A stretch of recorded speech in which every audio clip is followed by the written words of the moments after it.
A border showdown is brewing in Eagle Pass, Texas right now, a huge hub for illegal border crossings. There is a standoff that is underway between the federal government, which wants the razor wire that Texas put in place there to protect its own state.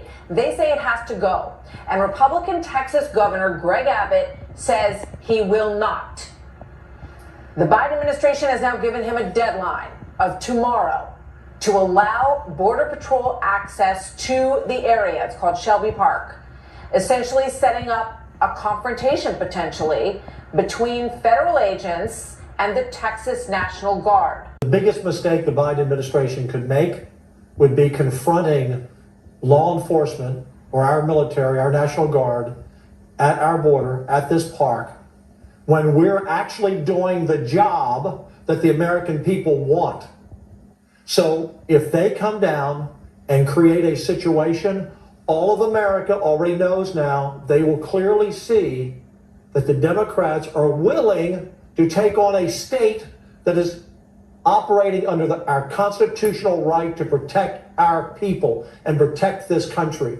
I don't think even Biden will make that mistake. We're not looking for a confrontation. We're looking for them to do their damn job and protect the lives of Texans and Americans and protect the borders in this country. And for every person that's died of a fentanyl overdose, for every person that's been murdered by MS-13, for every law enforcement officer who's been killed in the line of duty because these people have crossed the border, that death is on the hands of Joe Biden and this administration and his policies on the border. They should not come and confront us. They should just let us do our job. It's happening, gang. The nation is rallying around Texas. Texas is unifying the country like never before against the lawless Biden regime and their dereliction of duty at the southern border. You heard it. You heard it. None of this would be happening if Biden just did his damn job.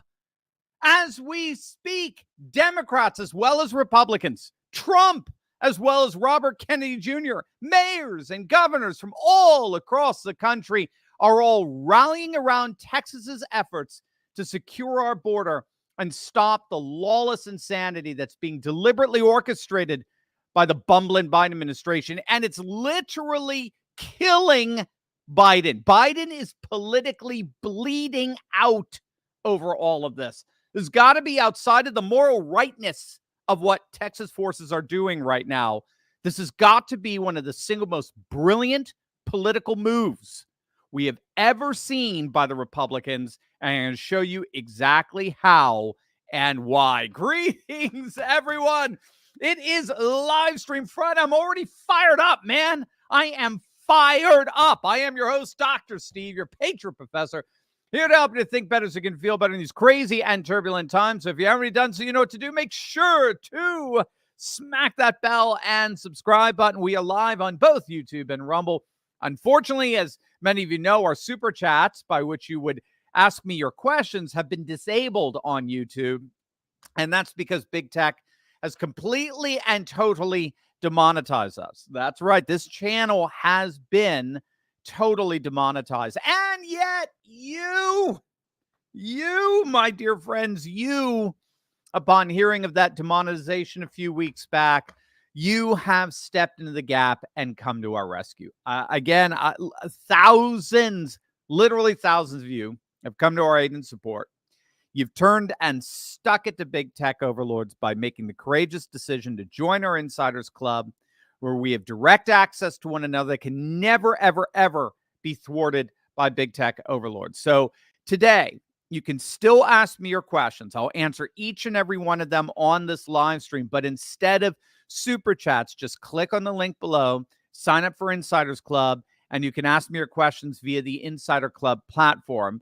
And I'll return the gift here. Normally, a lot of you put in 10, 15, 20, 50 bucks in the super chats whenever you ask your questions. I can't thank you enough for that kind of generosity. But today, if you click on that link below right now, sign up for Insiders Club. You can ask me all the questions you want for the next month for just $5, right? It's just a fraction of the cost. It's the least I could do to show my appreciation for what you've done for me over these last few weeks. So click on the link below right now.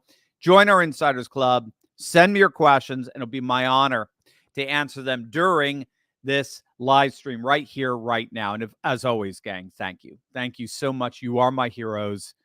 You're the reason why I have so much hope. And I just can't thank you enough for coming to our aid at a time like this. All right, let's dive right in here, gang. We have got, wait till you see some of these, the footage we've got from the border here. We have got a very real showdown developing at the southern border as we speak. They're calling it a bona fide Mexican standoff. As you know, Bumbling Biden, the incontinent in chief, has given Texas 24 hours to allow federal agents access to Shelby Park and Eagle Pass so those federal agents can dismantle the razor wire set up by Texas officials as barriers to the sea of illegal migrants crossing the border, dismantle that razor wire so as to open up our southern border. Texas officials are refusing. They refuse to back down. The 24 hours, as I understand it, is up.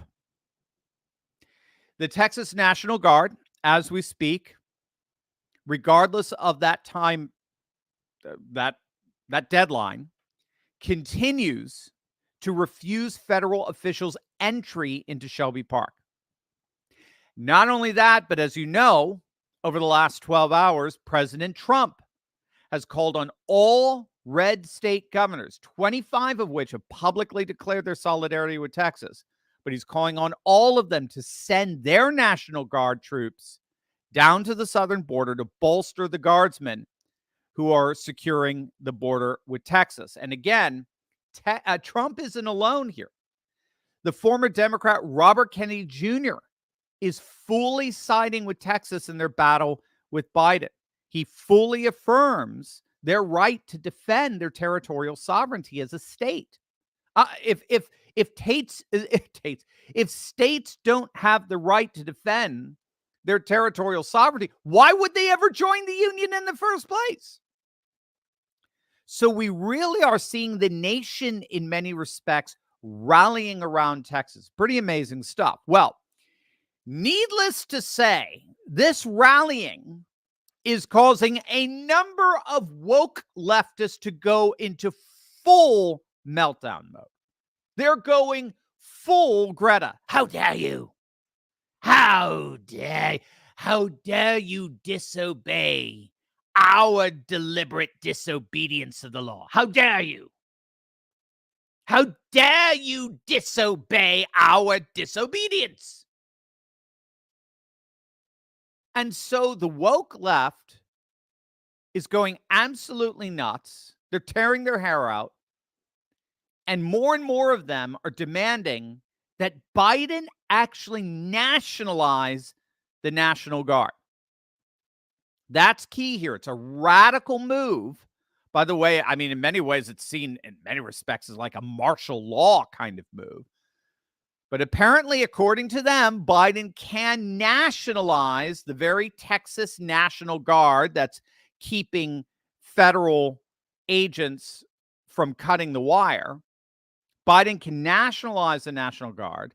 He can put the Texas National Guard under his command and control, and thereby undermine Texas Governor Greg Abbott's refusal to allow federal agents access anywhere near the razor wire. There is just one problem with what these woke leftists have not yet considered. Texas has its own military. Texas has its own military that is specific to its own jurisdiction over which the federal government has no jurisdiction. Now, these are scenes from what's called the Texas Military Department. What's vitally important to understand here is that Texas, because it was once its own sovereign nation, Texas actually has its own military, a military beyond the Texas National Guard. It's called the Texas Military Department, the TMD. And the key here is that in the midst of these tantrums by desperate Democrats calling for Biden to federalize the National Guard, thereby removing them from Governor Greg Abbott's authority, What they don't seem to realize is that Texas actually has its own military. And here's the key. It's a military that cannot be deployed constitutionally by anyone other than the governor of Texas. So what we're seeing develop here is indeed a very real standoff at the southern border between Texas forces and federal forces, between federal troops and Texas troops. And check this out. The Texas military is now actively recruiting members to join the border mission that's technically known as Operation Lone Star. Now, as I'm sure many of you know, Operation Lone Star is Texas' special operation that integrates the TMD, right, the Texas Military Department, with the Texas Department of Public Safety to stop the surge of illegals coming across the southern border. Well, on their website, they are now actively recruiting members from all over the country to join. Quote, the Texas Military Department has new full-time positions available for the Operation Lone Star Border Support Mission. These positions offer an array of benefits, including lodging and a per diem of $55 per day. Gang, the Texas military, Texas's own military that cannot be federalized, can only be deployed by the governor of Texas. Texas' own military is openly recruiting troops. Let that hit you. It is openly recruiting troops from all over the country. In the face of these desperate calls by measly, pathetic, whiny, law-destroying Democrats to federalize Texas's National Guard, Texas's own military, the Texas Military Department, is putting out a call for recruits. It's stunning stuff. This is state sovereignty on steroids. This is how Texas does state sovereignty. They literally call out their own troops. And you ready for this? The call's being answered. There are now reports that volunteer patriot militias from at least 27 states have begun traveling to Texas in support of the Texas military's ongoing efforts at securing the border. That's right. Members of patriot militias across the country. Remember, there's over 500 patriot militias. They are answering the call by moving to Texas and joining up with the Texas military. This is really happening. It looks like our patriot militias are mobilizing around Texas's military. Moreover, as you know, this border dispute is further, in effect, splitting the country in half, quite literally. We talked about this in yesterday's video. At the latest count, now 25 governors have formally declared their solidarity with Texas altogether. This is what the red state uprising is really looking like. Here are all the states that are standing up with Texas, pledging their assistance in supporting Texas' right to defend their southern border and their state sovereignty. Again, Democrats are freaking out because Trump is saying, hey, make sure you send your National Guard troops down to Texas so as to multiply their forces, not only just to keep this slew. I mean, we're talking hundreds of thousands of migrants crossing the border illegally, but also to push back against any attempt Biden would have on imposing federal government insanity on Texas' national sovereignty. Again, we talked about this in yesterday's video. I think it's very important in terms of just big picture what's happening here. But I think what we're seeing here in that map with that sea of red is the rise of what we call sanctuary states, and particularly the unity of sanctuary states. And no, again, just to be clear, I'm not talking about sanctuary cities. I'm not talking about the bluest of blue populations or a little more than, Mogadishu. Well, that's an insult to Mogadishu. Okay. These are degenerating, rotting urban hellholes that are actively welcoming illegal migrants. I'm not talking about them. Instead, by sanctuary states, I'm talking about deep red states that are putting up administrative and legal, and now we're seeing increasingly military barriers between their citizens and the dysfunctional lunatics that are running Washington, D.C. Red states are collectively forming a massive, fortified geographical sanctuary from the federal government itself. And guess what? It's working. It's politically working. It's not just the right thing to do, as what Texas and our red states are doing is not just morally right. It is actually practically politically working. Biden is in a political free fall over this. Biden has been put into a political situation that is his absolute worst nightmare for 2024. I'm going to show you how he is politically hemorrhaging over this, particularly with his own constituents. He is politically bleeding out with the standoff at the border, and I'm going to show you guys exactly how. You are going to love this. But first, gang, did you see the video I posted earlier this week about Nancy Pelosi? My friend Ross Gibbons was on the show, and he shared that Nancy made a 65% return on her stocks in 2023. You heard that right. 65 freaking percent. Now, we should obviously all be upset at that. She works for the people and makes that kind of money. That's practically double what the S&P 500 did last year alone. It's utterly ludicrous. But yesterday, we had an incredible event, Ross and I, with our fellow Turley talkers out there. If you were there, let me know, put it in the chat. But he was revealing to you how you can actually leverage the same stock strategy that Pelosi uses with a special, totally legal software that tracks the investments of people like Nancy and other congressmen, plus all the top executives and CEOs who know when big things are coming before they're announced. Anyways, you guys love this free training so much that Ross is about to do another one today at 12 p.m. Eastern time. It's an encore free training, so you want to register fast because it starts really soon, 12 o'clock noon today. What? That's in like 40 minutes from now. It's absolutely amazing what he's sharing, how these DC stock secrets can be tapped into by us, by real patriots.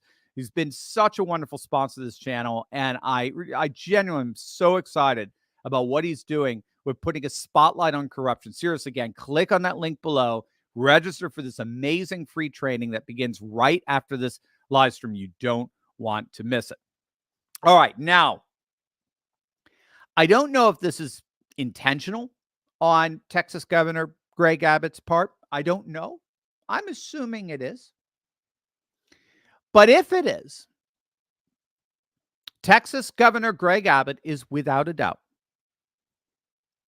the single most brilliant political mind in the nation today. Well, second, perhaps, only to Trump.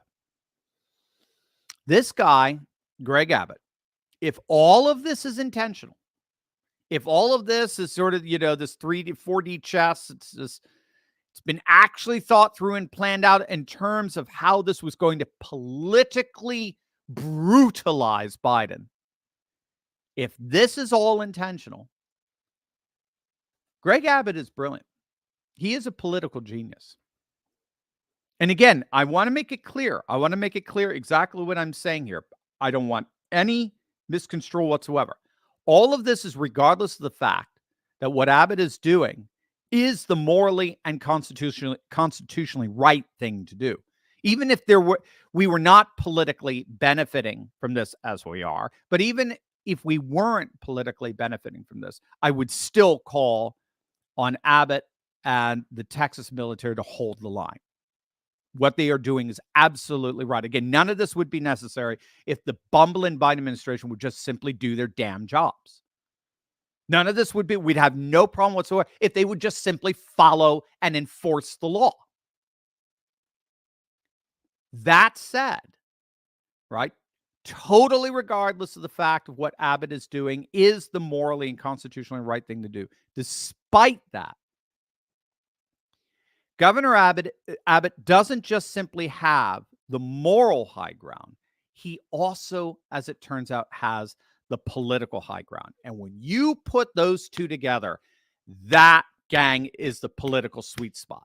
That's how we change the nation. That's how we crush the Democrats in November. You put the moral high ground together and overlap it with the political high ground, and we crush them. And that's why the Democrats are freaking panicking right now. Think about the political genius of this guy, because it's not just his holding the line, going full Braveheart on the border.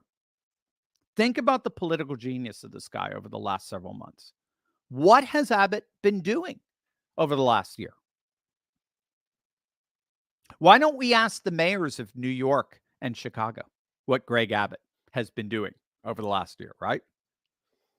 Texas Governor Greg Abbott brilliantly began busing tens of thousands, hundreds of thousands of illegal migrants to woke, virtue signaling, self-proclaimed sanctuary cities.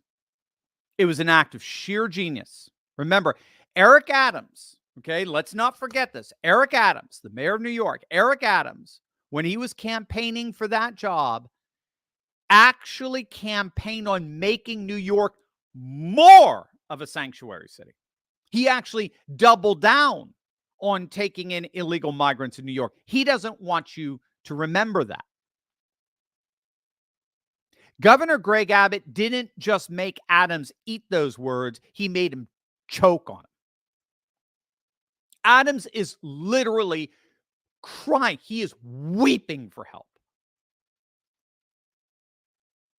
He is absolutely weeping for help. New York's social services are on the verge of collapse because of the amount of illegals that have overwhelmed the city. One report states that 50% of their hotel vacancies are now being taken up by illegal migrants in New York City as we speak. It's the same with Chicago. It's the same with Denver. Democrat after Democrat after Democrat mayor is crying uncle. They're pleading with the Biden administration to please seal the border. Get the deluge of illegal border crossings under control. Our cities are about to collapse. And in the midst of all of this, their own Democrat voters are rising up against these mayors. Illegal immigration is causing Democrats to lose their own voters. Check this out. Black Americans. We're not African American. We're not people of color. We're not black and brown, minority, BIPOC, none of that. People, no, none of that. This is about our people demanding the resources, just as you're giving these people, these newcomers who are walking into this country. And sister's correct. How do you take a new group of people that have paid no taxes, can't vote, and you put them in front of the voters? I'm not going to pay them no damn taxes. And so we say this to you, Mayor, Governor, President. If you think that they're that powerful that you have to acquiesce and answer to them over us, then you tell them to vote for you in these next elections. You tell them to support your Democratic National Convention. And we're going to show you how we feel about the Democratic National Convention. Turn it up. Thank you. If you think you're going to have a peaceful Democratic National Convention in the city of Chicago while our people are starving, stay tuned. Right. Stay tuned. All right. Oh, we're not going to stand out and think back. And we ask any of those who are about closing borders, we don't care if you're Republican, Democrat, or whatever. As long as you're about closing these borders, we can support you. That's right. And anybody who is about open borders, we're against you. We're against you. Plain and simple. You just heard that with your own ears. If you're for closing the border, we don't care who you are, Republican, Democrat. If you're for closing the borders, we're for you. If you're for opening the borders, we're against you. Gang, that wasn't a MAGA voter yet. That wasn't a MAGA voter of 2016 and 2020. That wasn't an angry rural voter. That wasn't a xenophobic, racist Republican. That, I'm assuming, was a Democrat. That was a Democrat demanding that their district, their municipality, be protected from illegal migrants that don't belong here, that don't pay taxes, that are not citizens, and yet are getting all the services and benefits. Democrat voters are turning against their own Democrat mayors and governors. Illegal immigration is causing the Democrats to lose their own voters. And what you have to get here is that Governor Greg Abbott did that. I've been a critic of Greg Abbott. I've been a major. I think he should have done this a lot sooner. I don't know why he's waiting to it, doing it now. I've been a critic of Greg Abbott. But dang, not today. Not today. Greg Abbott did that. He has effectively divided the Democrat Party. He has caused a civil war to erupt inside the party between mayors and their constituents who want the border absolutely sealed and secured, and the bumbling Biden administration that continues to deliberately abdicate their law enforcement responsibilities at the border. And now, what is Abbott doing as of today? Not only did he cause a major rift inside the Democrat Party, not only did he divide the Democrats with that brilliant move of busing illegals to Democrat-run sanctuary cities, to mayors who doubled down during their campaigns on illegal immigration, saying they were going to make their city even more of a sanctuary city. You want that? You got it. He's not only doing that, but now Greg Abbott is forcing the Biden administration in front of the eyes of the entire nation to actually enforce an open border. That fellow who was just talking there is going to watch Biden openly enforce an open border. Abbott is forcing the Biden administration into a complete and total politically no-win situation. Think about it. They gave him 24 hours to give our federal agents access to those razor wires. Okay.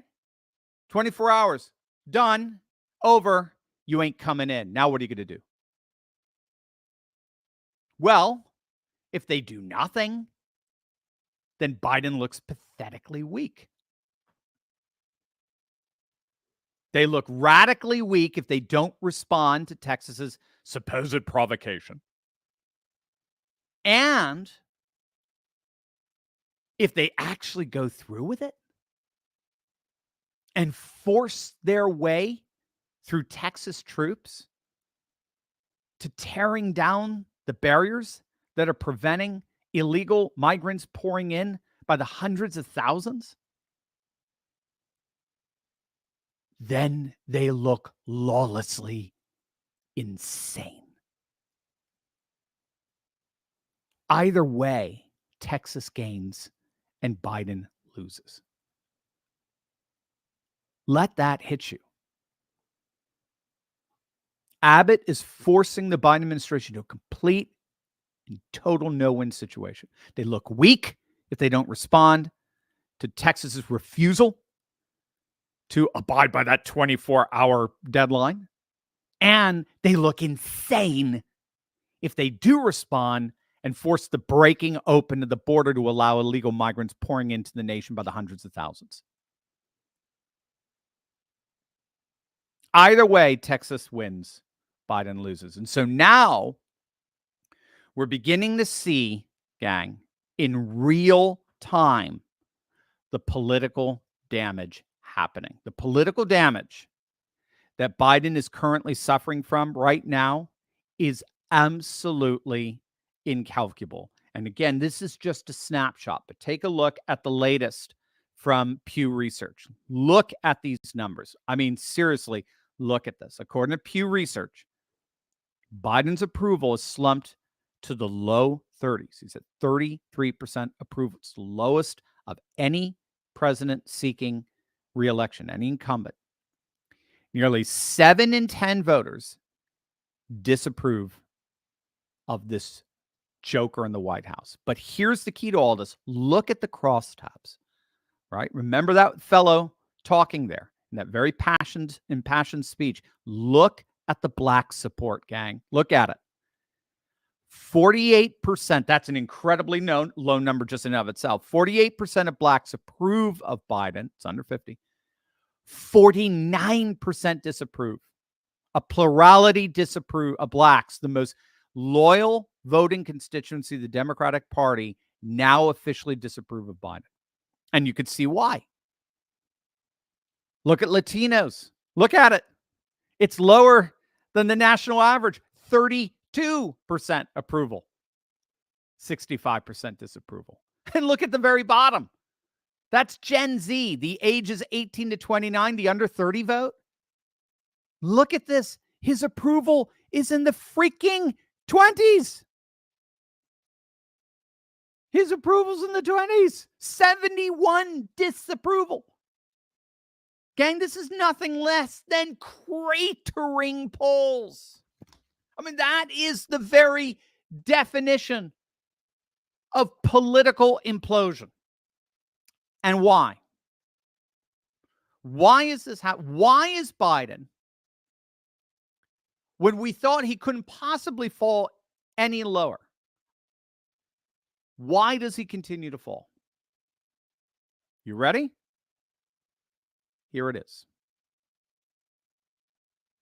The New York Post headline, take a look. Immigration has just surpassed inflation as the number one voter concern. I'll say that again. Immigration has just surpassed inflation as the number one voter concern. This, according to the latest Harvard-Harris poll, when you list out all the issues that voters are most concerned about, 1 in 3, 35%, 1 in 3 voters rank illegal immigration as the nation's number one concern, jumping 7 points in the last month, ever since Texas started holding the line on the border. And the overwhelming majority of the population, overwhelming majority, hold the Biden administration responsible for worsening the situation. 70%, a supermajority, 70% of voters want the government to crack down and close the border and stop illegal immigration once and for all. 70%. Texas Governor Greg Abbott has put Biden in a totally no-win situation. But.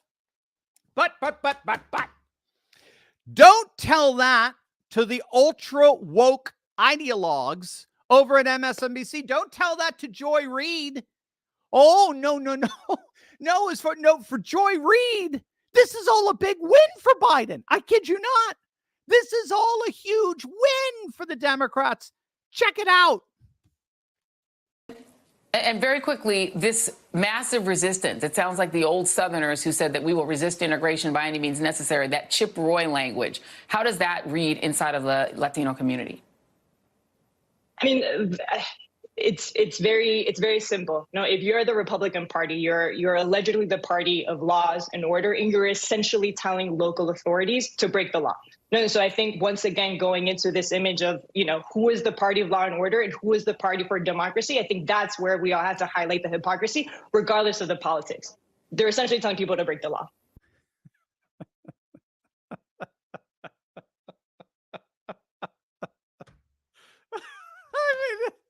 I mean, we have to just put a compilation of these things together, just butter the popcorn, just watch people actually emotionally unravel right in front of us. I mean, gang, I'm not trying to be cruel here. I'm not. I'm really not. Again, we're dealing with two people who don't even know what a woman is, so they can't argue. There's no basis of rational thinking or critical thought. But what you just saw there, both in the question and the answers, is it's the very definition of delusional.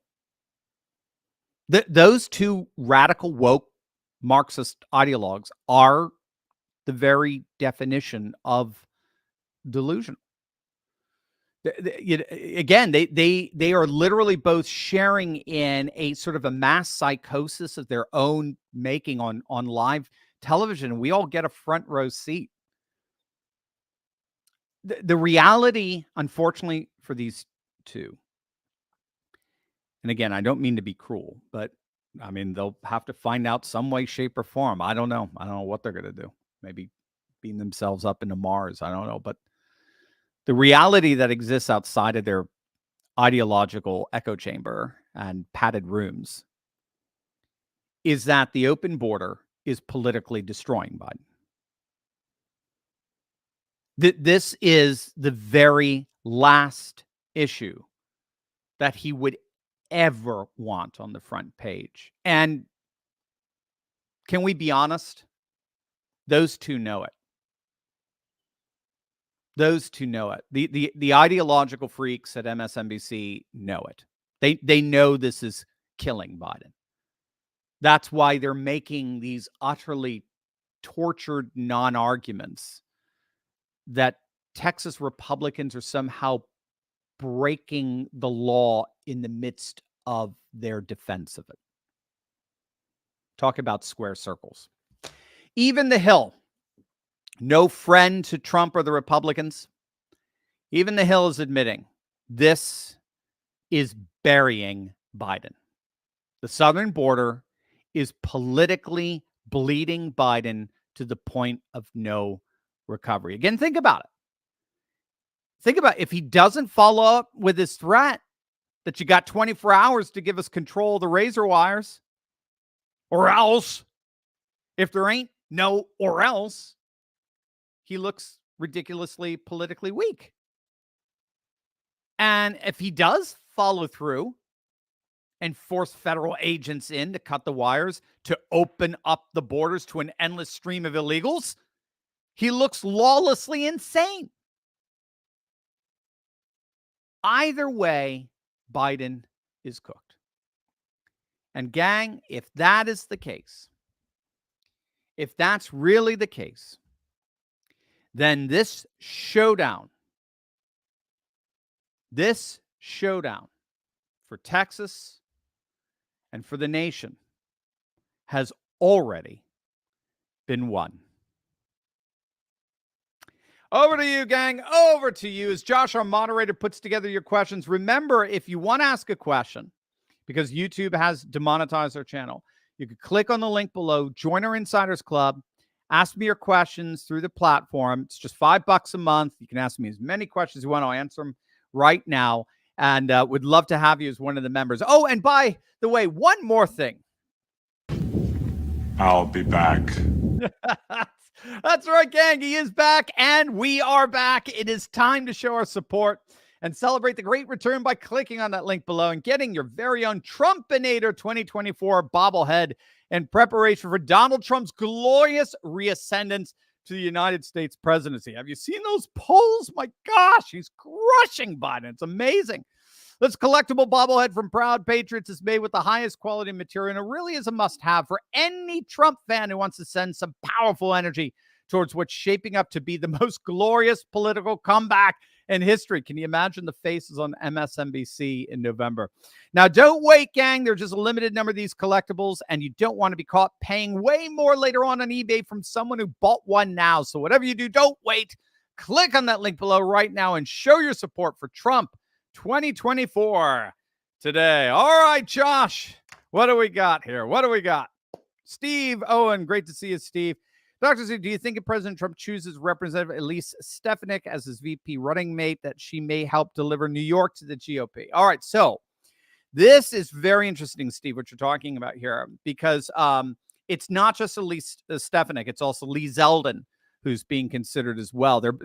I think they would both be excellent. I know Elise kind of in the past has kind of gone, she's been wishy-washy. She's been hardcore Trump ever since he announced he's coming back. She's a pretty savvy politician. I think she recognizes the tea leaves. She reads the writing on the wall. Choose your metaphor.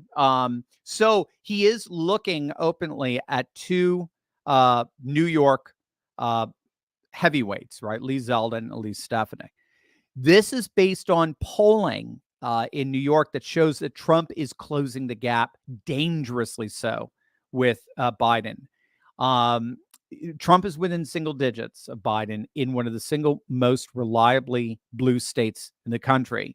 And this is happening at the same time that we've been seeing some red waves going on in New York, 2 elections in a row, 2020 and 2022, where even the whole of Long Island went Republican, all 4 representatives.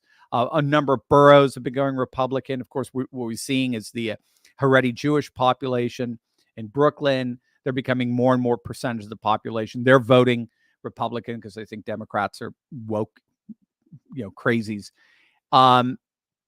So when you add in RFK Jr., right, Cornel West, these other third-party candidates, it does look like Biden is increasingly losing support. And if Trump continues to surge and Biden continues to bleed support, which it looks like that's what's happening, it hasn't stopped, continues to go that way, Trump has a very real possibility of coming within a hair of winning New York. And if he is, then why not go for it, especially if the two Stefanik and Zeldin are faithful MAGA folk. And hopefully the establishment fears them enough. At least they should. So great question, Steve. Is it Catal? I hope it's not Carol, C-A-T, or C-A, but a Catal Hellman. Thank you. Question: Biden ignored Supreme Court decisions, of course, with the student tuition giveaways, right? And proceeded anyway. I see this is no different. But if we no longer consider Supreme Court is answer, what is the answer? Concerned about precedents that, yeah, but the problem is we're in a post-precedent era now. Democrats are shattering every precedent imaginable because they're technically post-American at this point. They're full-blown cultural Marxist globalists. They hate America, and they think the world is actually better without America, and with the demons in Davos and the bullies in Brussels really calling the shots, and them calling the shots from D.C., but as now sort of galactic emperors running the world, being more concerned about, Gaza and Ukraine than they are about the United States. So they're smashing that's the thing. The Democratic Party right now is post-American. They're going to smash they're removing statues of Thomas Jefferson. Okay, so forget precedent. Precedent's dead. No, what we're seeing here is a standoff between the federal government and state sovereignty. And what we want to see here is state sovereignty win and win hands down. And state sovereignty can win and win hands down if all 25 red states, there's a little bit more. I'm still waiting for Kansas to do something. You guys have no excuse. It's because you have that pathetic Democrat governor. Shame on you, Kansas. But I'm waiting for the Kansas legislature to step up. I think Kentucky, I'm waiting for that. That's kind of crazy, again, because of their pathetic Democrat governor. Stand up, Kentucky, the most Republican state in the union, for heaven's sakes. I don't understand your contradictions there. I know it's old school Democrat, but come on, get with it. I'm waiting for that. So it should be 27 to 30 states standing with Texas, forming a NATO-like alliance. And I've heard this put, which I think is very interesting. An attack on one is an attack on all. You attack Texas, you've attacked all of us. And to immediately put in as many different kinds of sanctions against the federal government and against blue states that refuse to help, so as to create, in effect, a nation inside the nation. So red states can do this. They can lock arms administratively, legally, economically, and as we're seeing too, militarily, in terms of National Guards and the like. They can lock arms in such a way that they, in effect, create in an interesting way their own wall, their own administrative, legal, economic, military walls against the federal government. That's what they're going to have to do. They're going to have to create, I think, a NATO-like alliance now in the face of federal government's threats. Again, keep in mind, either way, Biden loses. That's the important part. That's the big picture. That's the big takeaway of what's happening here. Either way, Biden loses. That's key. So if you got that, I think we're good. But where do we go from there? I think we need a NATO-like alliance among all red states, an attack on one's an attack on all, and they put forward a juggernaut, a monolithic message, and possibly sanctions to the federal government and to other states that makes it unequivocally clear we are not joining your post-American age. We're not going there. We are going to preserve the integrity of this nation, with or without you. There you go, Cato. Benton, do you think Biden is going to fuel the Texas movement to grow in pot? He already is. Thank you, Benton. I was waiting for a couple of you Texas folk to come on out here. As you know, I spoke at their convention some weeks back. Yes, it's already doing it. There's already articles out there. That was one of the video topics I was thinking of exploring. So whenever I do show prep, as Rush would say, when I do video prep, when I'm looking at what's going on out there and trying to bring some analysis to what's happening, that was one of them. I was thinking of doing a Texas video. I was more fascinated because I think this plays into it, but I was more fascinated by how more and more now Texas officials are tapping into their Texas defense, their Texas military department, their TMD, to bypass any possibility of the nationalization of their National Guard. To me, that's boss, man. That's base. That's crazy awesome. They're just like, dude, you shall not pass, right? They're Gandalf. This is not happening. You want a showdown? You got a showdown. This is really going to happen. So we'll have to see how it plays out. So I would see that as an indicator of Texas independence. In effect, it is a kind of declaration of independence. We are going, this is our border. It's not yours. That's in effect what they're saying. It's pretty impressive stuff. Franz, did the Supreme Court order Texas to do or not to do? All right. Yeah. Well, I mean, again, this is the nuance of law. So you have to be careful there.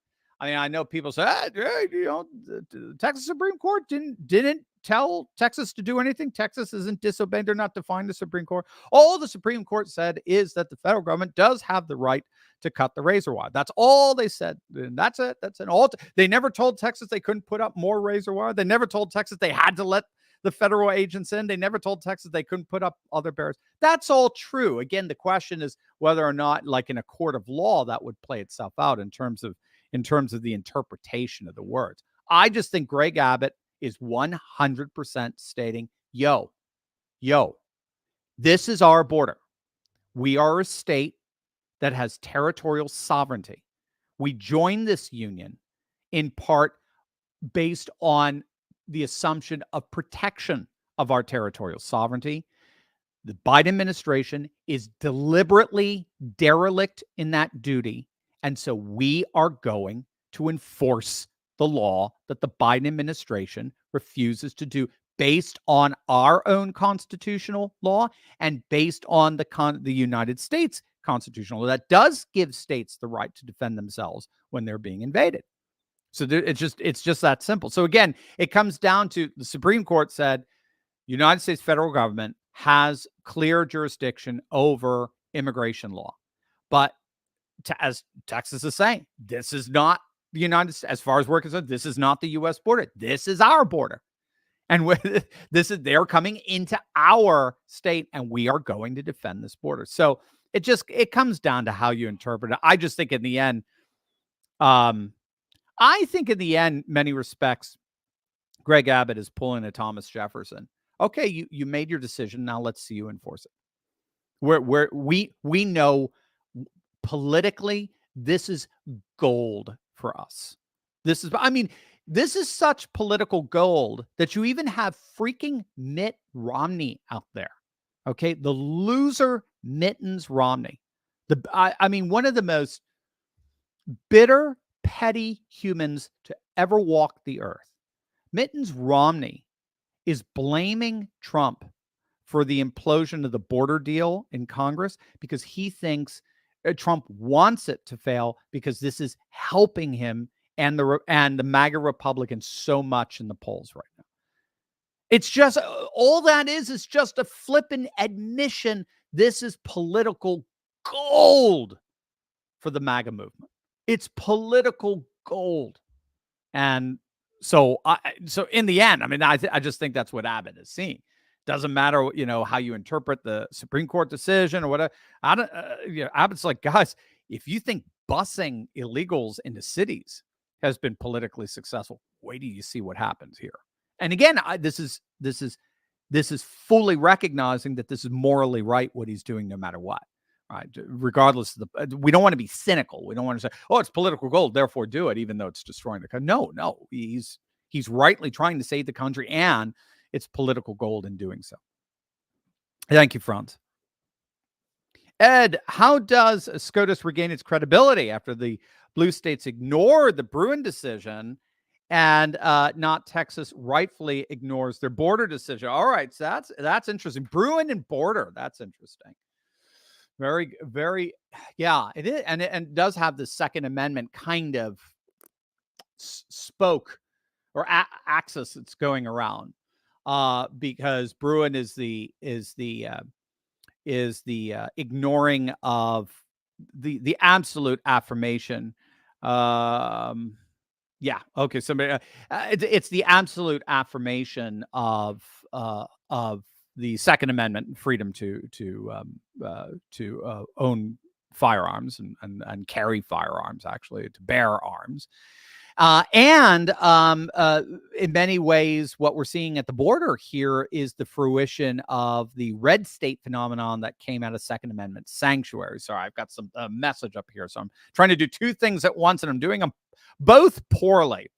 So I think you're right. I think I think this is a systemic issue where the government is facing a massive crisis in legitimation. I was just talking about this with someone, a very virulent anti-Trumper.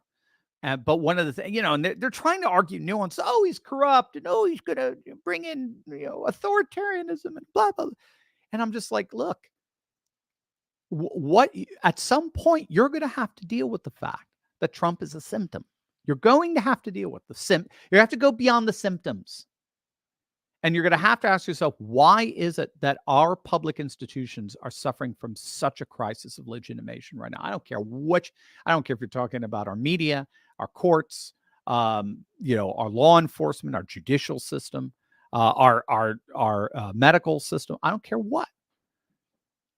Why are we going through such a massive crisis of legitimation? My argument is, in the end, until the elite and the people align, that's the populist revolt, until the elite, the ruling class, and those who they represent align, you're going to continue to see this massive rupture in legitimacy. The people want their values, interests, and concerns faithfully represented by their representatives. They want to be represented. They don't want to be ruled. And as long as they continue to feel like they're being ruled by an old 1990s globalist paradigm that they don't want to live under anymore, they don't want to be the rulers of the world. They want America first. They want MAGA. They want to take care of our borders, our economy, our culture. When our judges and our politicians align like that, and they stop sending money to Ukraine, and they stop making these idiot decisions of, oh, yeah, the federal government has jurisdiction over immigration, even though they're not enforcing it.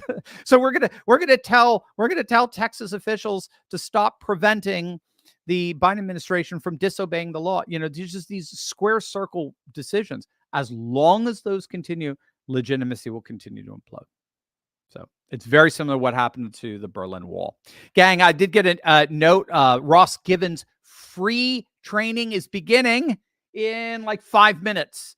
You don't want to miss this. You're going to learn about a database that helps you to trade literally like Pelosi. It gives you the same insider secrets like Pelosi, but hopefully you're not being bribed like she apparently is. I have to say, I have to be careful with my words there. Click on that link below. Join up. It's absolutely free. Ross is amazing. We did it yesterday for an hour. It was huge. People loved it. He's doing an encore one. Go ahead, click on that. You can watch this later on. You want to check out Ross. Ross is going to make you a lot. Hopefully, he's going to show you how to make a lot of cash, right? So make sure you click on that link below. Sign up for Ross's event on learning how to trade like Pelosi, learning all the insider trading secrets, but perfectly ethically and morally, responsibly, and the like. All right, go ahead, Josh. What do we got? John, is there a way to become a Texan without actually moving to Texas? That's a good question. I don't know the answer to that. That's a very, very good question, because I know a lot of people would do it. Dual citizenship? I can see that. Next. Richard, what happens if Biden nationalizes the Texas National Guard and the Texas National Guard say no? Good question. I don't know the end. I mean, that's the other option. That's the other option, right? It's not just the Texas Military Department. It's the fact that Texas National Guard may say no. I mean, you're dealing with chain of command issues there that I'm just not privy to. I don't know if they would. But again, even if they said yes, Biden looks bad, right? Because now he's seen, like you saw that fellow who was complaining that his urban leaders and mayors and so forth aren't taking care of their needs, their institutions, representing their values, interests, concerns, instead are beholden to these people who are not even supposed to be here. He's going to see that, and he's going to see Biden deliberately enforcing open borders. That's horrific. Deliberately carving open the borders. I mean, you'll literally physically see it. And then if they tell him to eat crow, if they tell him forget it, I mean, that's an embarrassment beyond his wildest imagination. So, yeah, we'll have to see. I don't know. Either way, he loses. That's the key. LaDaniels, my understanding of the Supreme Court ruling is that federal agents can cut the barbed wire to aid in doing their work. It does not rule that National Guard can't deploy the barbed wire. Yeah, I mean, that seems to be the most straightforward. That seems to be the most straightforward reading. Again, it seems the Supreme Court is not saying they're wrong in putting the barbed wire out there. They're just simply saying they can't prevent the federal government from cutting it. So again, it's just it's a square circle kind of insanity of what happens when you put a clown in office. When you put in clown in office, you get a circus, and that's what we got. Terry, do you expect any red states to send their own National Guard contingents to Texas to fortify the border? We'll see. I mean, that's what Trump is calling for. So we'll see how serious the other governors are. That'd be part of a NATO-like alliance. So we'll see over the next several days. Terry, do you expect bullets to fly between Border Patrol and either Texas National Guard or Texas State Guard? God forbid. God forbid. I don't think it'll come to bullets. I don't think it would come to bullets. I think they're all gonna. They're playing political chess right now. They're again, Greg Abbott is brilliant, and I think Abbott knows no matter what he wins. Abbott knows no matter what he politically wins. So he's sitting. He's got all the cards. You know, right? This is a John Wick thing. The table has all the cards. They have all the cards.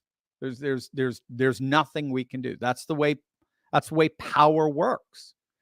The organized power works in terms of leverage. Who's got the political leverage right now? I think, from my assessment, from what I'm seeing, Abbott has 100% political leverage. Biden has 0, none, zippo. I take that back. He has about 5 or 10%. He's going to make MSNBC happy if he nationalizes. That's true. I take that back. If he nationalizes the National Guard, particularly the Texas National Guard, he will make CNN and MSNBC very happy. But we're finding they're only about 10% of the population in the end. They're just a freak constituency that nobody's watching, right? As you saw, check out my video of Taylor Lorenz of the Washington Post openly panicking and crying over the fact that the legacy media is basically being shut down as we speak. Nobody's watching it anymore. They're losing tens of millions of dollars, all of them. Thank God. So we'll have to see. Let's hope not, Terry. And Terry, why doesn't Governor Abbott and the Texas Adjutant General simply transfer Texas Army and Air National Guard personnel to assets to the Texas State Guard? Problem solved. Well, there you go. That would be. I don't know the nuances of what you're doing. You obviously have studied this, Terry. Very good. Yeah. One more time, just so everyone sees it. Maybe people want to comment on that. Why doesn't Greg Abbott, Texas Adjutant General, I don't know that word. It's my own ignorance. Simply transfer Texas Army and Air National Guard personnel and assets to the Texas State Guard, the Texas Military Department. Problem solved. Great question. That's neat. Yes, Terry. I love it. I love the way you're thinking strategically. Yep. Charles, good to see from you. I'm not joking. Why not get Florida to send all their alligators? I can't believe I'm reading this, Charles. You're making me read this for. Send all their alligators to the Rio Grande. Then let the feds in. And let the feeding begin, right? Oh, my gosh. All right. All right. I'm not joking. Right. Half of us are not joking. 50% not joking. Terry, Dmitry Medvedev, the Russian, is he foreign? No, he's prime minister now, I think. Dmitry Medvedev today praised Texas for the steps they're taking. Oh, okay, good. I did not see that. And ragged on Biden for provoking something he couldn't handle. Do you expect Russia to send any help to Texas? If so, what under what scenario? No. And I don't think Texas would take it right now, just because the geopolitically our relationship is so poisoned right now. I mean, Russia has pivoted almost entirely to the east geopolitically. They have more or less abandoned the West. I think it's the first time. I think Duran was talking about this. They had a program on. It's the first time in 300 years Russia has fully pivoted to the east. They want nothing to do with the West right now. They've given up on the West. They see the West as still embroiled in the old globalist paradigm that's rotting as we speak. As you can see, it's falling apart. It's falling apart in Europe. Look at what the farmers are doing and pushing back and revolting against the WEF and the bullies in Brussels. And so, no, he sees the East as the new civilizational center of a new multipolar world, and that's where he's going. Putin often gives shout outs to patriots in the United States. He recognizes there's going to be a lot of crossover, a common commitment to nation culture, custom, tradition, civilization, as over and against the globalist clowns. But that's about as far as he can go. Terry, if you have Dan Miller back, will you have Dan Miller back for an interview? It would be a neat time, wouldn't it? He and the Texas National Movement have been calling for an immediate vote on secession for the last 36 hours at least. Yeah, I could see that. Yeah, maybe we'll have Dan on and see what we can do with that over the next week. So again, it would be interesting to see how this thing plays out. But no question, I think Texas secessionist sentiments are only going to grow. Again, like I said, Biden is only going to lose in this. Dan, what if Biden uses this situation as a declaration of war and suspends the Constitution, declares martial law? Well, I think nationalizing the National Guard is a very, very scary step towards martial law. I'll be honest with you. I think if he does that, it's over. I think you got your civil war. I mean, I don't think patriots are just going to roll over for that. Sir, again, Biden looks so weak. He looks so incompetent. He doesn't command any sense of legitimacy or authority in the hearts and minds of, I mean, I'm assuming nearly about 100 million people right now. So in the country, it would be a disaster were he to do that. Again, it's another example if he cannot win politically. Terry, will Governor Abbott tell the Republican Party of Texas to stop fooling around with putting the Texas question on the primary ballot? I don't know. Again, I don't know. We're going to have to see. We'll have to see what the Texas dynamics are in the next couple of weeks. It's too soon to say. Will Governor Abbott call the legislature into special session to consider a referendum on All right, Terry. All right, we get it. You want Texas? We get it. We get it. Yeah. No, Chubb to filibuster. Yeah, no, I know they're pushing it out. What was it? Dan Beetleman? I'm forgetting who put it up on the floor. Tried to get it on the floor for a vote, and it's in. Look, I mean, it made its way. The good news.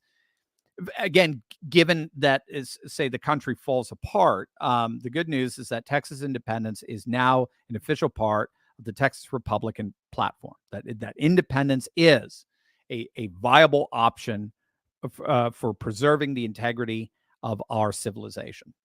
It's there. So we'll see how the nuances play out in terms of the politics of it. Suzanne, can electoral votes of states actively involved in insurrection be counted in federal elections? If not, could it be Biden's play to exclude all the red states supporting Texas as insurrectionists, so only blue states count? Well, if he does that, you'll have two presidents. I mean, if he does that, I mean, it's a political civil war. Again, much of what the only way Biden can effectively do things is if he has a political platform, is if he has political persuasive power. If a majority of the country or a solid half of the country is like for him, if it's a solid half, I mean, it's a split country. But generally speaking, you can only do things like that when you have a super majority behind you. Viktor Orban has done stuff to not exactly, but I mean, he's been very bold in what he's trying to do. Javier Milei in Argentina is trying to be very bold. This is known as the mandate. If you've got a political mandate, go for it. Be bold. You can do it because your political opposition is very weak right now, and they can't muster much of a defense. Biden is as weak politically as any incumbent has ever been in our nation's history. He can't do that much. That's the key. Now, again, he may try, but that, like what you just said, that would be a disaster. And he would probably end up thrown out of office at that point. Ron, hey, Dr. Steve, I have heard multiple times that illegal immigrants receive $2,200 per month. Whoa, $2,200. Hey, man, sign me up. From our dear Fed after they enter the country. If true, how in the heck are the illegals receiving that money? Do they get checks via the U.S. Post Service? Perhaps Border Patrol delivers the cash. Maybe they get Bitcoin payments via their free cell phones. I'm very curious, as I suspect they get nothing while politicians pocket the cash on their behalf. I enjoy your material. Thanks, Ron. Very, very kind of you. I do not know the answer. I mean, so what you're pushing, what you're bringing out there is a political supermajority opinion. It's a pre-political opinion of what's known as welfare chauvinism. That is its technical term. And welfare chauvinism is popular even among the political left in Europe, Welfare chauvinism simply states that in order for you to get state benefits, you must be a citizen. You must be a citizen. So Die Linke, which is one of the most left-wing parties in Europe, they're an Eastern European party, direct descendants from the communist days, East German communist days. They want closed borders. They're pushing for closed borders. They're total welfare chauvinists. They are as conservative on the borders as Trump. Not even conservative, just practical. So, yeah, if you even heard that fellow who's very upset at urban voting constituent in the cities against his mayor and his city council for giving benefits to people who don't even pay taxes and shouldn't even be here legally. So these are the things that are absolutely bleeding out the left in terms of whatever semblance of political credibility they have. These are the issues we keep pressing because not only are they morally right, but they are politically powerful. You put those two together, overlap them, we're unstoppable. Thanks, Ron. Ivan the Terrible, Ivan. The Democratic Convention Chicago in 1968 is going to be peanuts compared to this year's version. We hope so, unless they crack down and inflict on them the very totalitarian tactics they inflict on others. Very good, Ivan. I hope so. That'd be fun. Butter the popcorn, right? Franz, does the immigration mess put Mayorkas in the focus? It could. If the Republican Party just had if they had any wisdom at all, Mayorkas would have already been impeached. I mean, just the very fact that they're allowing these, that they're even discussing anything. They were even having a Republican primary with the border wide open like this. And this is my criticism of Greg Abbott. Why did you wait this long? I don't know. I mean, I don't want to be too cynical. Could it be that he wanted to wait till 2024 and then make this the number one issue? I don't know. I don't want to be cynical like that, but me, cynical about politicians. Let's see. Even this suddenly got taken care of overnight. How can we undo all the damages? Thousands illegal, millions missing. It's worse than you thought. Yeah, sorry. I mean, things are more hopeful than you ever imagined, but things are worse than you thought. That's the key to understanding how to get through these times. That's the balance, the Stockdale principle, as they call it. Things are worse than you thought, but more hopeful than you imagined. It's going to be hard. It's going to be hard. We've talked about this before on this channel, but there are two major factors here. One is if Trump wins, then he has promised the biggest deportation project we have seen in decades. So there will be mass deportation, but they're not going to be able to deport everyone. And so there is going to be permanent demographic change in the country. There's just no way around it. Now, the second element to it, the good news of that, as it were, is that it happens to be, unlike what we're seeing, for example, in Europe, it happens to be a demographic that is very prone to intermarriage and therefore in cultural integration. So if a polyethnic society is going to be successful, it does appear, from what I understand with the studies, that they have to have a significant degree of integration. In other words, people have to feel like they're all being treated equally and they're all part of the same national family. We're all one. We're all, in this case, all Americans. We're all Brazilians, or whatever it is. And the problems are when you get these enclaves of demographics, of ethnicities, of cultures that refuse to integrate and end up sort of creating a country from within, a nation from within. And that's when you start getting into some real problems,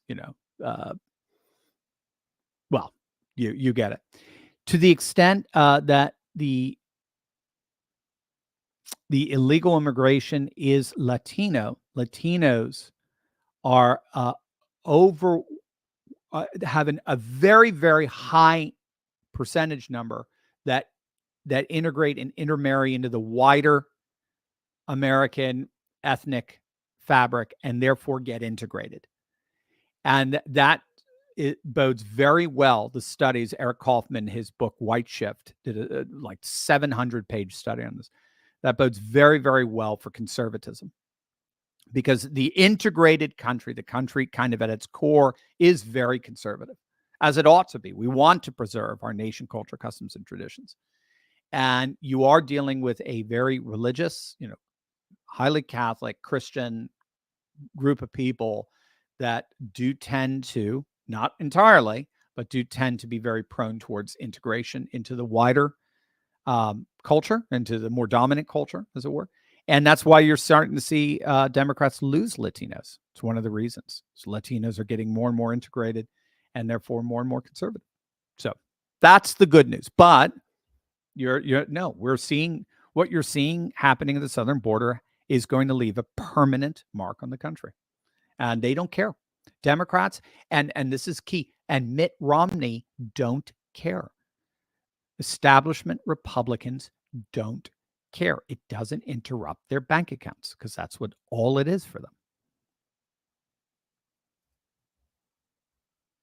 Franz, does Matt Gaetz still have the authority to amend appropriation? I don't know the answer to that. That's some nuance, committee nuance that I'm not privy to. Les Moore, how will the truckers' protests affect the Texas border stand? Do you think it will unite America more? Yes, that's huge. We'll have to see. I mean, it's not for another, what's the date today? The 26th. It's not for another couple of weeks. What's the date for the trucker rally? I think the trucker rally is February. No. Why did I think it was February? Maybe because it ends in February. No, it's in 3 days. January 29th. Take Our Border Back rally, multi-day trucker convoy.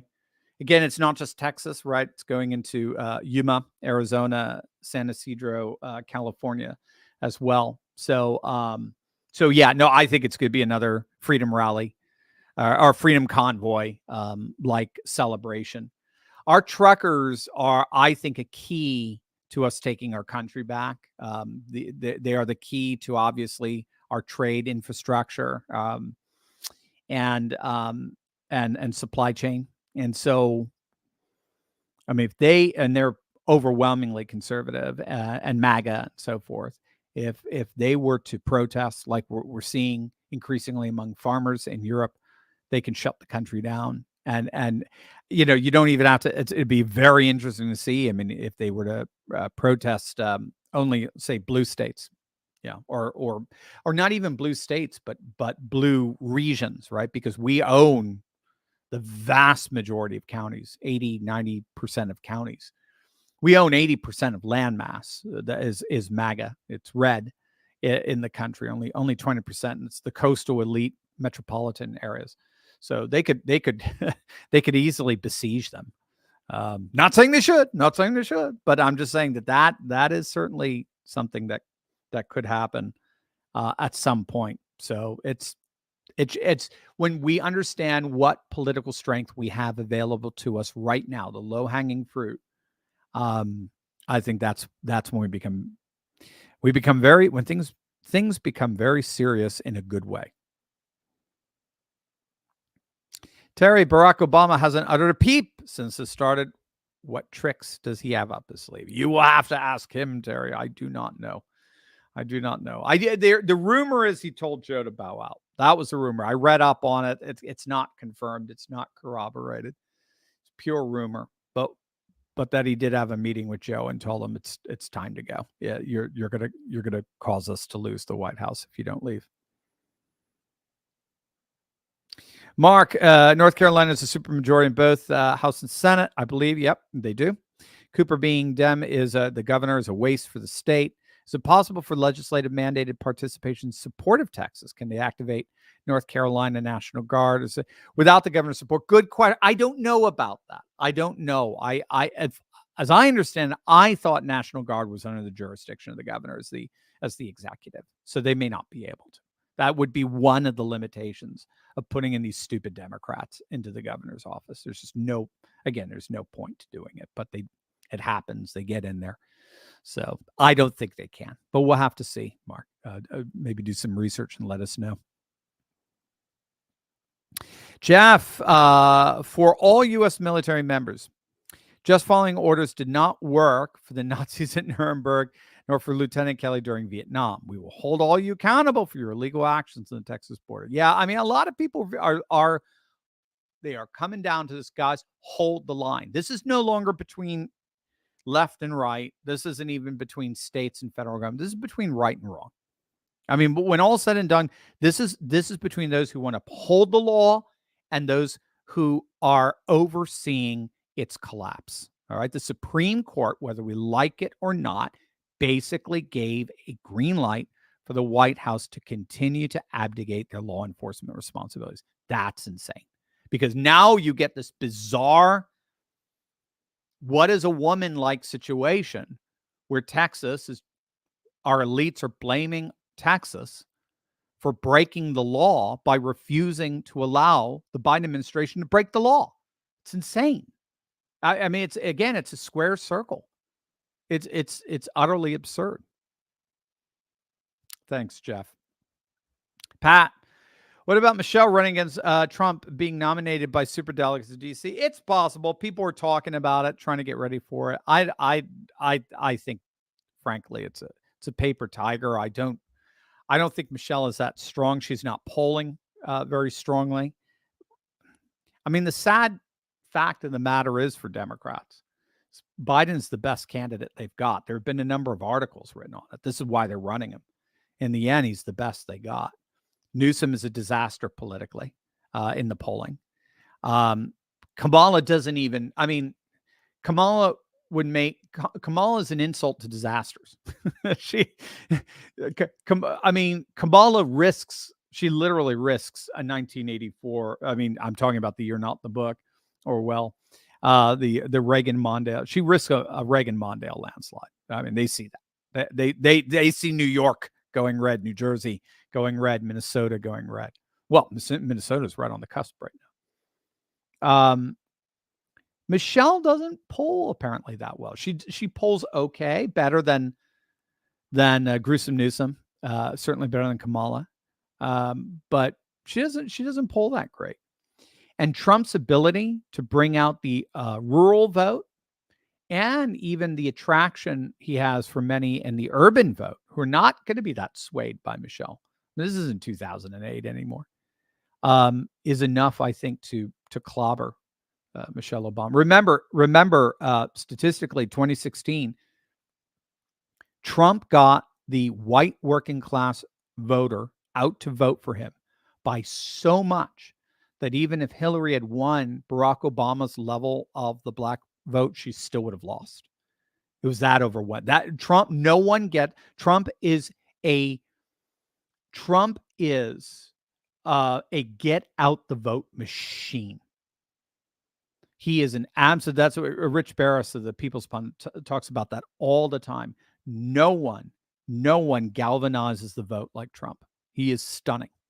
He's out. I think Democrats are still stunned how close Trump came to winning 2020. They're still freaked out by that because they pulled out all of the stops. They pulled every shenanigan they possibly could, and he came within 40,000 votes of winning. 40,000 votes, the size of the town of Newark, Delaware.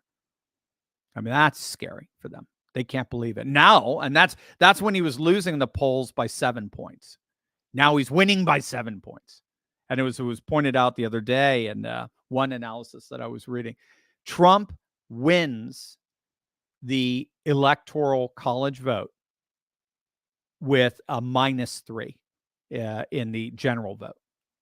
If he's -3, he wins. That's about his threshold. He wins the general. He wins the electoral college, even if he's -3 in the general election. He is polling +7. He is polling 10 points higher than that. So they're panicked. Make no mistake. Thanks, Pat. Jules, did you see that Biden's slogan is "I will sign my first day in office legislation to protect Roe. That's Biden's legislature. Yeah, Roe is dead. It's gone. There's nothing they can do about it. All bluster, nothing more. Kathy, Dr. C, you mentioned a few days ago, truckers heading south to help protect the border. Any more info on that? No, just the dates. The dates are January 29th to February 3rd. So it should be happening in a few days. So hopefully we're going to start seeing some video on Twitter of that, of the truckers coming on down. Adiv, what if Texas renamed itself Western Ukraine?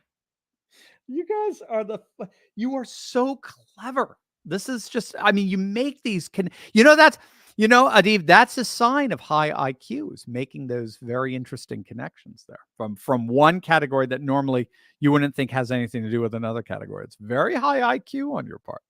What if Texas renamed itself Western Ukraine? It would get immediate and unlimited support from the Biden regime. Bravo. Tip of the hat. Brilliant, Adiv. Love the name. Abramson. Adiv Abramson. Beautiful name. Steve, lots of concern about a Michelle Obama nomination to bail out the Democrats. What are your thoughts about her? So I just shared that. I think she's a paper tiger. At this point, I think she's a paper tiger. I don't think she can do it. Charles, will Biden be officially impeached? We'll see. We'll see. The Republicans are just going through their own midlife crisis at this point. I don't know any other way of putting it. They're just the Republican establishment occupies such a different cultural space than its rank and file voters that they don't get their voters out anymore. Their voters stay home. Why go out and vote for this guy who's just going to turn around and stab me in the back at the end of the day? No party hates it. Look at Nikki Haley. No party. I have never seen a political party that hates its voters as much as Republicans do. I mean, they're just, I take that back. The Tories in England, the Brits, the Conservative Party, they hate their voters. They don't know what to do with the working class realignment that came into the Tories in December 2019. And so they've lost them and they're falling apart. And now the Reform Party, the old Brexit Party, is now within single digits of catching the Tories as the major opposition party to Labor. So it's amazing stuff. So we'll see. We'll see if Biden gets impeached. But I don't trust the Republicans to do basically anything right at this point. Susan, how would it work if the men who were sent to cut the wire, that they only cut off one barb on the wire every 17 feet? Well, that's true. They may, for all we know, they may end up showing up there and going, yeah, we're gonna cut the wire. Sure, click. Yeah, exactly. Just little tiny little barbs here or there. I cut the wire. Yeah. Charles, can Trump be officially reinstated as president? No, I don't think so. No, I think that ship has sailed. He's just going to have to win, and he's prepared to win. Again, remember, he needs to win at least -3 in the overall general vote. Right? If he gets -3 in the overall vote, he will win. Generally speaking, he will win the Electoral College. He's up by 7. 5, 6, 7. I mean, he's up 10 over that. I mean, this so far exceeds the margin of error. It's just beyond imagine. So,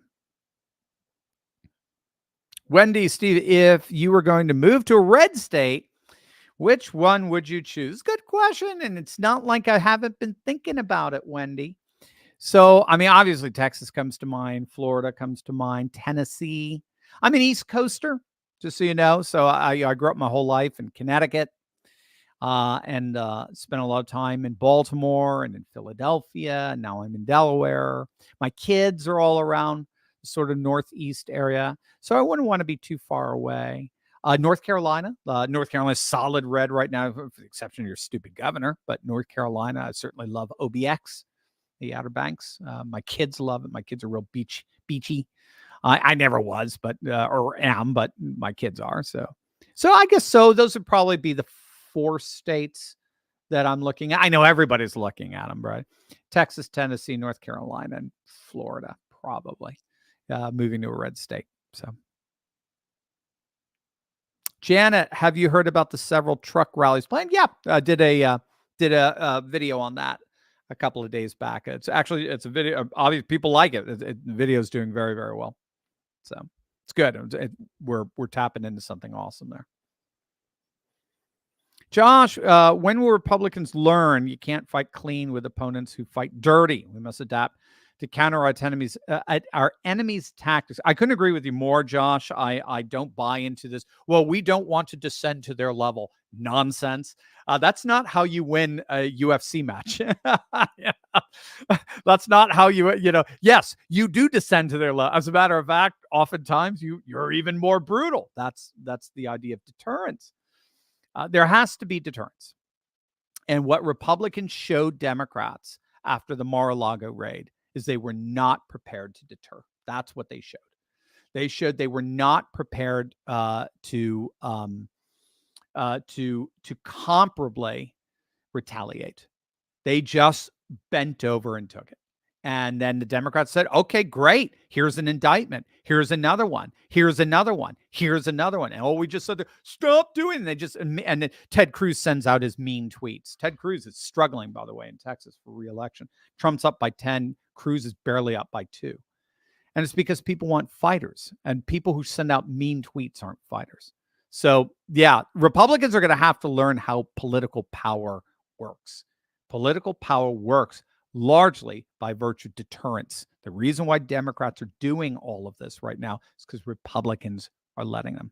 The moment they stop, and that's why they're scared to death of Trump getting in office, because he understands this. And he's going to use the power of deterrence in a way that I think will deter. Jules, like making Congress take digital currency as pay. Yeah, there you go. Yeah, I like that. That's right. I think that's key. I said somebody brought, Jules, you may have brought that up. If we paid Congress only Congress in digital currency, then we can see how they use their money. We can actually track it in real time. Keep them accountable. And that's it, gang. All right. Have a great weekend, everyone. I love you. Stay safe. Stay in prayer. And let's keep rocking and rolling. Texas, God bless you guys. We're 1,000% with you. So let's keep the whole thing in prayer. God bless.